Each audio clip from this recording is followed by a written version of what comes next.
prindrit edhe familjen të cilët e kanë një fëmijë ose një person me aftësi të kufizuar. Sepse ata mandej detyrohen nëpër institucione private të kërkojnë ndihmë, edhe aty domethënë disa organizata jo qeveritare.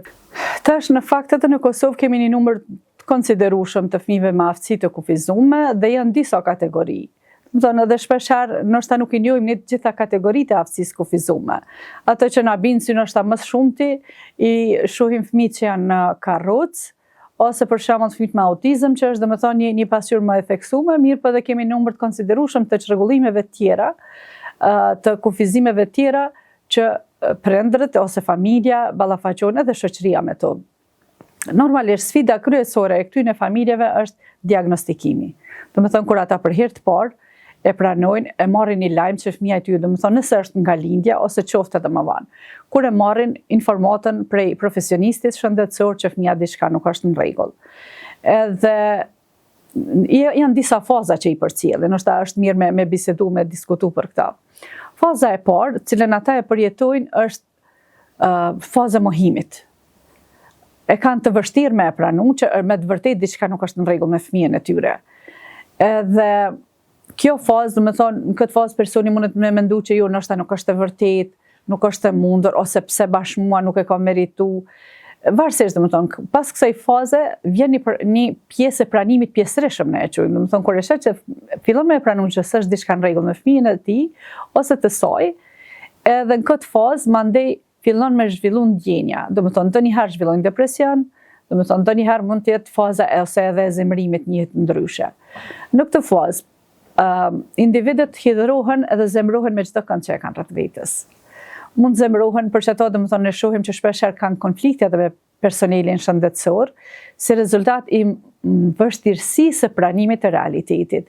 Domethënë fajsohen edhe anëtarët e familjes për mos përkrahje, fajsohen institucionet shëndetësore, kanë problem, domethënë edhe kur e shohin dikën tjetër që është shëndosh edhe është mirë.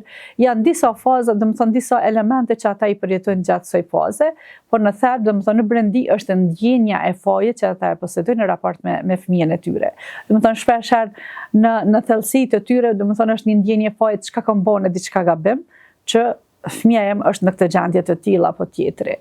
Edhe mandej është faza e pranimit, domethënë kur ata e pranojnë që realisht, domethënë e kanë një problem me cilin duhet të ballafaqu, edhe atëherë fillon, domethënë kur fillon me pranu si realitet, fillon edhe faza e menaxhimit, domethënë kur individet i menaxhojnë stresin e tyre, edhe mandej kërkojnë ndihmë. Tash, unë po flas për këto emocionale në këtë periudhë që ajo është sfida kryesore. Mirë po, sa i përket shërbimeve, unë e përmenda edhe më herët që në Kosovë shërbimi psikologjik është i ri, domethënë dikun mas luftës, edhe ka shërbime të pamjaftueshme. Edhe ato shërbime që janë, domethënë, edhe nuk janë të mjaftueshme dhe nuk i plotësojnë kriteret sa duhet, nuk kemi edhe profesionistë të trajnuar në secilën lëmi që mund t'i ofrojnë ndihmë, sidomos po flas për shërbimet psikologjike. Për shembull, fëmijët që kanë aftësi të kufizuar, janë të detyruar, domethënë shpeshherë për shkak të numrit të madh të klientëve me një institucion, me prit në radhë. Gjë që për ata është tepër me emergjencë edhe për fëmijën edhe për familjen, që ai fëmijë me pas prioritet, qoftë për vlerësim, qoftë edhe për trajtim. Në shumicën e institucioneve shtetërore apo publike nuk ofrohet shërbime psikologjike për fëmijët me aftësi të kufizuar. Domethënë mund bëhet një vlerësim, mund bëhet plasim disa analiza, edhe kjo e bën edhe më të vështirë, është edhe më sfiduese për prindrit edhe familjen të cilët e kanë një fëmijë ose një person me aftësi të kufizuar. Sepse ata mandej detyrohen nëpër institucione private të kërkojnë ndihmë, edhe aty domethënë disa organizata jo qeveritare të cilat ofrojnë ndihmë janë punojnë me baza projektesh, kështu që domethënë ndoshta një fëmijë me aftësi të kufizuar mund të marrë shërbim vetëm 6 muaj, mas 6 muajve nuk ka shërbim për to, ose një vit edhe prap nuk ka shërbime, edhe gjatë asaj kohe prap nuk janë të gjitha shërbimet të cilat mbulohen. Kështu që çka ndodh për familjen është sfiduese, sepse ata duhet me bredh në institucione të ndryshme, organizata të ndryshme, dhe tjetër është aspekti material, që këto shërbime mandej duhet janë barre familje, sepse nuk ka mbështetje të mjaftueshme. Sado që i kanë disa pensione, domethënë invalidore që ekziston, është kostoja e shpenzimeve shumë më e lartë se sa ajo që marrin nga shteti.